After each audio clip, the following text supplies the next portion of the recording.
વડોદરા શહેર નજીકથી પસાર થતા નેશનલ હાઈવે પર વધુ એક અકસ્માત સર્જાયો છે, જેમાં સુરત તરફથી અમદાવાદ તરફ જતા એક ટ્રકે પાછળની ટ્રકમાં ધડાકાભેર ટક્કર મારતા ગમખ્વાર અકસ્માત સર્જાયો હતો, જેમાં પાછળના ટ્રક ચાલકે કેબિનમાં ફસાયા હોવાનો કોલ ફાયર વિભાગને મળતા જ તાત્કાલિક ઘટનાના સ્થળે ટીમ પહોંચી 1 કલાકની ભારે જહેમત બાદ ટ્રક ચાલકને બહાર કાઢી સયાજી હોસ્પિટલમાં ખસેડ્યો છે।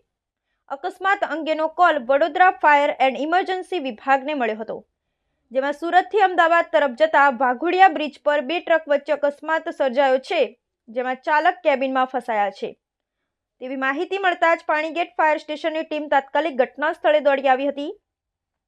આ ટ્રકમાં ફસાયેલ ડ્રાઈવર મહારાષ્ટ્રનો હોવાનું સામે આવ્યું છે અને તેનું નામ શિવરાજ શ્રીરામ છે। તેનું ફાયર વિભાગે 1 કલાકની ભારે જહેમત બાદ રેસ્ક્યુ કરી શહેરની સયાજી હોસ્પિટલમાં સારવાર અર્થે ખસેડવામાં આવ્યા છે।